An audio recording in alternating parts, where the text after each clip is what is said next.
Hola, buenos días a todas, todes, todos. Agradezco muy especialmente la invitación de Billy Gutiérrez Adriansen, a quien conozco solo a través de Facebook, pero admiro y respeto enormemente su tarea comunitaria, su tarea comunicacional. Me alegra mucho que me haya puesto en contacto con colegas que se interesan en distintas partes de nuestra querida América Latina por estas temáticas. Quiero aclarar muy especialmente que yo no soy especialista en el tema de masculinidades, sí he tocado el tema en relación a la cuestión general de las sexualidades, los sexos y los géneros, y en particular en lo que a mí respecta, que quiere decir en relación a la psiquiatría y lo que la sexología, como rama de la psiquiatría, en sus orígenes ha pensado sobre estos temas e influye hasta el día de hoy. Bien, vamos a compartir pantalla para comenzar a tratar este tema. Entonces, quiero empezar por hacer referencia a un gran pensador, Paul Preciado, quien a mi criterio ubica el tema en su lugar. En vez de hablar de violencia de género, hablaría de violencia del género. Y dice, no creo en la violencia de género, creo que el género mismo es la violencia, que las normas de masculinidad y feminidad tal como las conocemos producen violencia. Esta inversión de la cuestión es muy importante, porque lo que pone en primer lugar es que hayamos creado culturalmente, sociohistóricamente, normas rígidas, estrechas, lechos de procusto verdaderos de masculinidad y feminidad, hacen que se genere violencia a quienes no cumplen o no pueden cumplirlas. Esta es la base, la mera existencia de estas normas. Vamos a ver cuál es entonces, yo diría, la representación de masculinidad hegemónica que fue creada en Europa y que tuvo una enorme impronta, yo diría, puesta a fuego sobre nuestra América. La construcción europea del varón con mayúscula, del único varón, representaba al blanco de cultura europea, cristiano, endosex, que es el nombre que dan las personas intersex a quienes nacieron dentro de lo que la medicina ha dicho que corresponde a ser varón o ser mujer, cis, que es el nombre que dan las personas trans que han cambiado de género, a quienes no lo hacen, sino que se identifican con el género asignado al nacer, heterosexual, guerrero. Guerrero quiere decir no solamente soldado, sino puede ser el atleta de alta competencia, el hombre de negocios, o que pelea por, digamos, en el mercado, o quien sale al espacio público a pelear la vida, porque se supone que las mujeres tenían reservado el espacio privado, procreativo, esto es fundamental, y proveedor de su familia. Por lo tanto, ¿quiénes son los no varones? Aquellos a quienes someterá, violentará, eventualmente matará, porque atenten contra su hegemonía. Mujeres que se rebelen contra este modelo, varones que no respondan al modelo porque no desean hacerlo o porque no quieren hacerlo, o porque tienen otros deseos u otros cuerpos, como quienes forman parte del colectivo de lesbianas, gays, bisexuales, travestis, transexuales, transgénero, intersexuales, queer y otras denominaciones, porque pertenecen a otras etnias no consideradas blancas, a otras religiones no cristianas, a otro nivel social por el cual se les dificulta o tienen imposibilitada la capacidad de proveer a sus familias.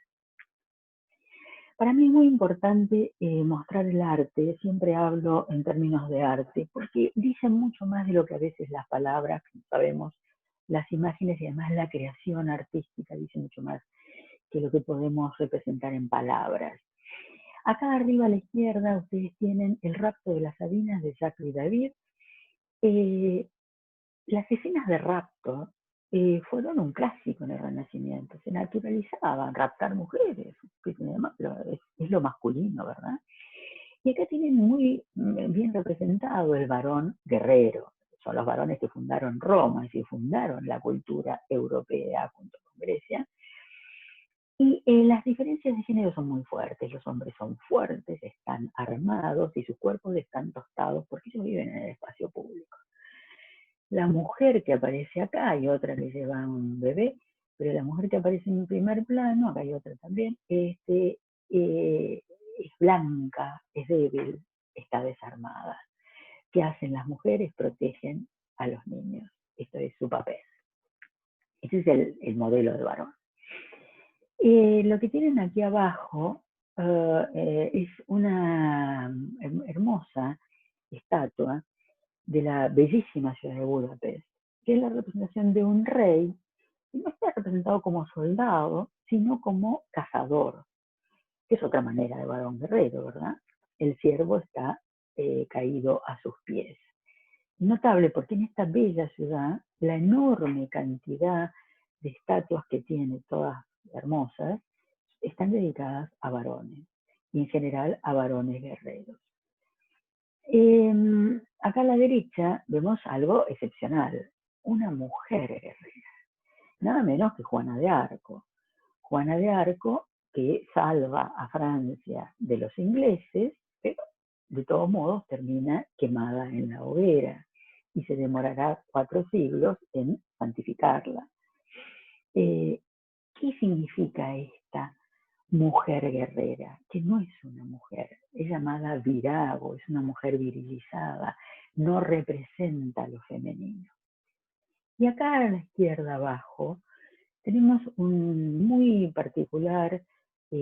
obra muy particular, un autorretrato de una maravillosa pintora renacentista, una de las pocas de la época, Artemisia Gentileschi, quien se retrata a sí misma luego de sufrir una violación por parte del ayudante del taller de su padre, donde ella también trabajaba.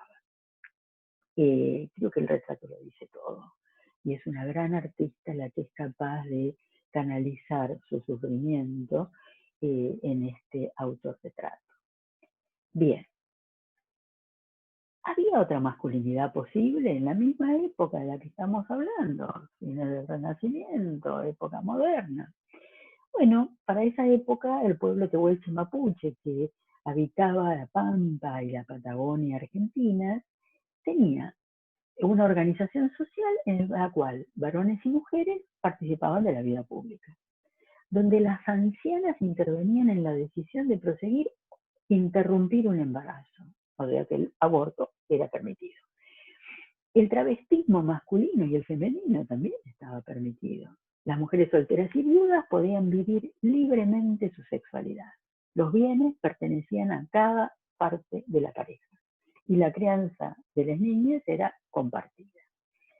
Yo me pregunto, además de venir a América por la riqueza y por los territorios, no fue necesario, entre comillas, no para los españoles y para los criollos, perseguir y eventualmente aniquilar a estos pueblos que ellos llamaban primitivos y que estaban mucho más avanzados que las configuraciones familiares que se vivían en Europa. Y aquí a la derecha les muestro otra pequeña obrita, que es un guerrero hermafrodita de pueblos originarios de Costa Rica. Es muy interesante, porque esto atentaría contra la imagen hegemónica de varón masculino europea. Pero en estos pueblos, para estos pueblos, que el guerrero tuviera pechos, no le quitaba virilidad, sino que le aumentaba, era una muestra de que tenía mayor fertilidad, o sea que era algo positivo. Bien, vayamos al concepto de Cornell de masculinidad hegemónica y cómo esta masculinidad hegemónica es fundamento para la violencia. Hegemónica quiere decir que debe liderar sobre los demás, sobre todos los demás, y que debe suponer la subordinación tanto de otros varones como de las mujeres. Esto ya es violento. Implica también complicidad, aún aquellos varones que no respondan al modelo, serán cómplices de su sostenimiento toda vez que no hagan nada para modificarlo. Además, supone marginación, otra violencia, ¿verdad? Somete y discrimina a otras etnias, otras culturas, supuestamente siempre denominadas bárbaras, primitivas, etc. Y va a obtener esta masculinidad hegemónica lo que Cornell llama el dividendo patriarcal. Ventajas que estos varones y todos los varones obtengan solamente por serlo, poder y autoridad que se les asigna. Es decir, que aunque no representen la masculinidad hegemónica, el hecho de que ésta exista les permite a todos los varones, por ejemplo, tener mejores sueldos que las mujeres o ganar, avanzar en sus trabajos y profesiones con más facilidad que ellas o que varones gay, por ejemplo, o lesbianas. Bien, ¿qué dirá Rita Segato sobre esta masculinidad? Dirá que es un mandato que exige a los varones que constantemente pongan a prueba sus atributos, que son cuáles: la potencia bélica, el ser guerreros, la potencia sexual, es decir, que demuestren tenerla, y la potencia económica. El mandato de masculinidad es de por sí un mandato de violencia, de dominación, como hemos visto. Y acá agrega algo que me parece muy importante. El sujeto masculino tiene que construir su potencia y espectacularizarla a los ojos de los otros. Es decir, no es solamente necesario que sea el varón con mayúscula, masculino con mayúscula, sino que tiene que mostrarla ante los demás. Y esa espectacularización se logra de manera tremenda, criminal, cuando se produce, por ejemplo, un femicidio y los medios lo publican con todos los detalles, en general con todos los detalles de la víctima. Muy pocas veces se habla sobre femicida. Pero de todas maneras, ese varón aparece frente a los demás habiendo mostrado su masculinidad, o cuando se publicita con todos los detalles una violación en manada, por ejemplo. Esta situación es lo que hace, agrega un dato muy importante a esta masculinidad hegemónica violenta. Veamos qué aportó la sexología clásica, que es vieja, lleva 150 años, pero la tomo en cuenta porque hasta el día de hoy el Manual Diagnóstico y Estadístico de los Trastornos Sexuales de la American Psychiatric Association de Estados Unidos sigue en buena medida lo que en su momento propuso Richard von Graftering en su libro Psicopatía Sexual, y que merecería todo otro desarrollo. ¿Qué decía respecto al lugar de la mujer? Decía: la sumisión voluntaria de la mujer al otro sexo, o sea, al masculino, es un fenómeno fisiológico. Acá es claramente binario el pensamiento. Hay solo dos sexos, varón y mujer, y hay una contradicción que yo no he visto en general señalada en la propia frase. Aquello que es fisiológico no es voluntario. Yo no respiro voluntariamente. ¿Qué hace Kraftwerk?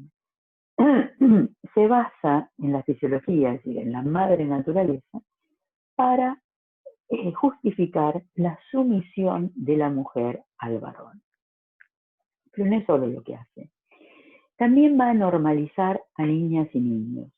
¿Cómo lo hace? Describirá al varoncito que él considera afeminado. ¿Qué le pasa a este varoncito? Ama pasar tiempo con las niñas, cosa que no está bien. Jugando a las muñecas, no puede gustarle tampoco. Ayudando a su madre en las tareas domésticas, imaginen ustedes. Ama la cocina, la costura, bordar. Muestra placer en elegir vestimentas femeninas, no en usarlas, aún en elegirlas. Más grande, no ama fumar y beber o dedicarse a deportes viriles. Es interesante, porque parece que sean los cromosomas. Encuentra placer en las telas, las joyas, las artes, las novelas, es decir, los varones que les gustan la literatura y el arte forman parte de los varones afeminados. Y la mujercita virilizada, o sea, masculinizada, prefiere el patio donde juegan los varones.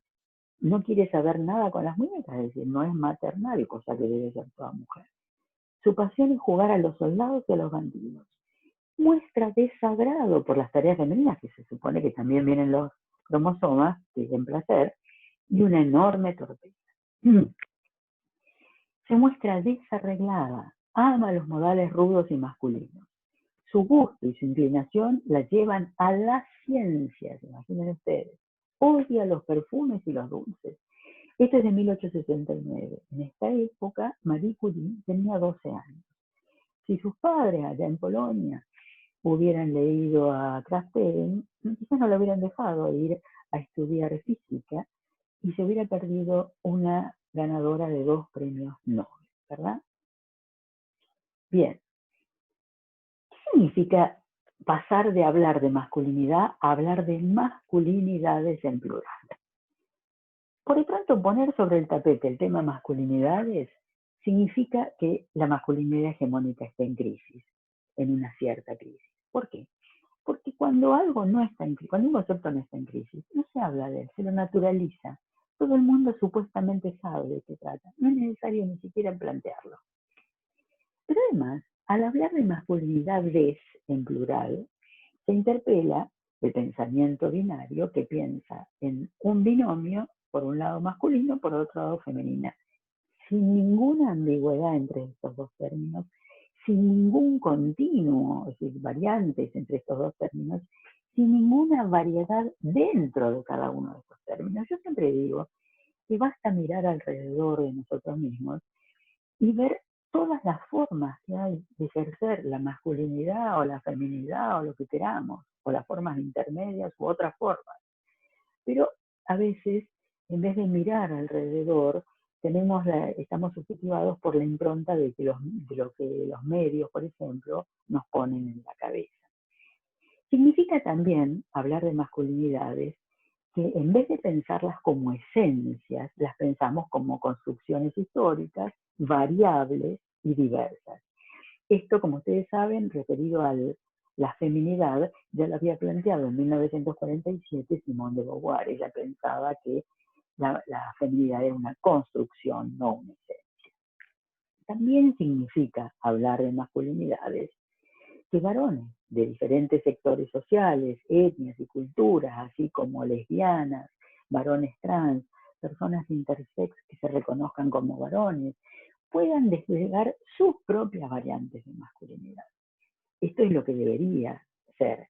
No es fácil, porque se ejerce violencia sobre todos ellos para que esto no ocurra.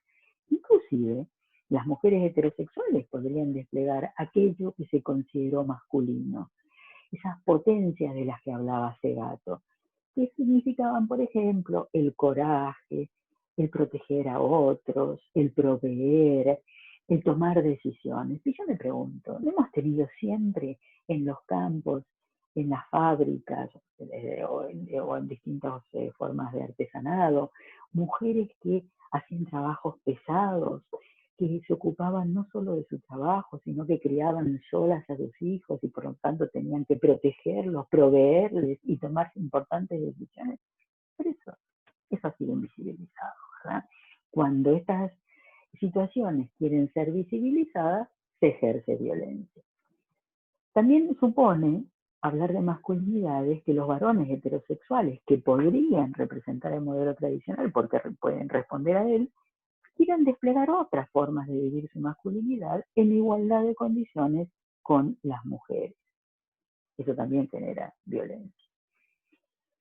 ¿Qué procesos llevaron de esa masculinidad única a las masculinidades? A mi criterio, los feminismos que comenzaron con las sufragistas de comienzos del siglo XX, que tuvieron un auge enorme en los años 80, hasta la maravillosa María Verde actual, que es realmente conmovedora porque suma a mujeres realmente muy adolescentes y muy jóvenes. Por otro lado, también un proceso de autodestrucción del colectivo masculino tradicional durante las dos guerras de Europa, que yo considero fueron dos tentativas de suicidio que hizo Europa a lo largo del siglo XX. Estos varones tradicionales se mostraron apoyando los totalitarismos que destruyeron Europa, murieron por millones y al mismo tiempo las mujeres descubrieron que podían sobrevivir solas, ocupándose de los viejos y de niños. Esto hoy está en revisión. Esto tuvo un efecto muy importante en las últimas décadas y ahora, en cambio, está virando hacia otra situación que es la aparición de volvamos a poner en su lugar a ese varón tradicional. Por otra parte, también, y no menos importante, la lucha de los colectivos LGBTIQ y otras denominaciones, la lucha de los pueblos originarios, por ejemplo, de los pueblos afroamericanos en Estados Unidos y en otras partes de América, la aparición de los sindicatos, de los colectivos sociales populares que se empoderan y que buscan autorización social. Vuelvo al arte para mostrar cómo aparecen estas situaciones violentas con distintas manifestaciones. Es un agua fuerte de Goya que le puso este título No quieren. ¿Qué no quieren? ¿Qué no quiere esta mujer? ¿Ser secuestrada para ser violada por un soldado? Fíjense acá, las diferencias de género están muy bien marcadas, el hombre es fuerte, está vestido de cosaco aparentemente, de colores oscuros, la mujer de colores claros, y siendo una mujer que responde a su género, lo único que puede hacer para defenderse es clavarle las uñas al varón. Esa es la pequeña violencia que puede ejercer en su defensa. Pero aparece este personaje muy interesante, que por ser vieja, es una suerte de virago, es decir, es una mujer defeminizada. Y esta mujer que ya no se considera mujer, una suerte de bruja, sí puede empuñar un cuchillo para defender a esta mujer. Luz Garriba, una artista uruguaya, en el año 2008 hizo en mi ciudad, Buenos Aires, en la Plaza de Mayo, ahí atrás se ve nuestra Casa Rosada, Casa de Gobierno, una instalación. Yo quiero mostrar cómo el arte va variando frente a estos temas, ¿verdad? Muy fuerte, en la que colgó ropa de mujeres que habían sido objeto de trata, tráfico de mujeres para prostitución. Una forma gravísima de violencia tremendamente difícil de erradicar, ¿verdad? Entonces vemos en dónde estamos hoy. Bueno, por lo pronto, políticamente vemos un rebrote de la ultraderecha que renueva el ideal masculino, guerrero, la mujer en la casa, pariendo hijos, el varón en la calle luchando la vida, ¿verdad? Quienes sienten como una amenaza de empoderamiento y autorización de las mujeres y de otras masculinidades. Y responden violentamente frente a esto. Es difícil decir si hoy hay más violencia contra la mujer o está visibilizada mejor a través de las denuncias de las mujeres o incluso a través de los medios masivos la violencia contra las mujeres. Pero en todo caso no parece haber disminuido para nada. Y eso es lo serio. Así como tampoco, así como hoy también está visibilizada la violencia contra las personas trans, contra lesbianas y gays, es decir, toda aquella persona que estos varones que quieren ser únicos y hegemónicos consideran algo que pone en juego o pone en peligro su rol. ¿Qué herramientas tenemos para contrarrestar esto? Por supuesto, políticas, herramientas políticas, ¿verdad? Herramientas que cambien la situación del mundo en que vivimos. Pero diríamos, esto también significa no solo herramientas que vengan desde el Estado hacia abajo, que son muy importantes sin duda, sino el crecimiento de todos los colectivos que defienden sus derechos ante esa masculinidad hegemónica, hacerlos crecer, militarlos. La educación desde la familia, pero cuando digo desde la familia, no estoy hablando solamente de las criaturas, sino de las personas adultas que conforman la familia. Por ser adultos, no estamos necesariamente al tanto o realmente hemos madurado en estos temas. Entonces es necesario que haya una incidencia sobre las personas mayores también. Por supuesto, en las escuelas. En mi país, por ejemplo, tenemos una ley de educación sexual integral que apunta a esto, pero que ha tenido fuertes, en algunas provincias, fuertes dificultades para instalarse. La supervisión de los mensajes mediáticos y publicitarios que suelen tomar los modelos hegemónicos y repetirlos hasta el cansancio, y dentro de lo que yo me incluyo, la deconstrucción de lo que la medicina y la psiquiatría siguen arrastrando en estos temas.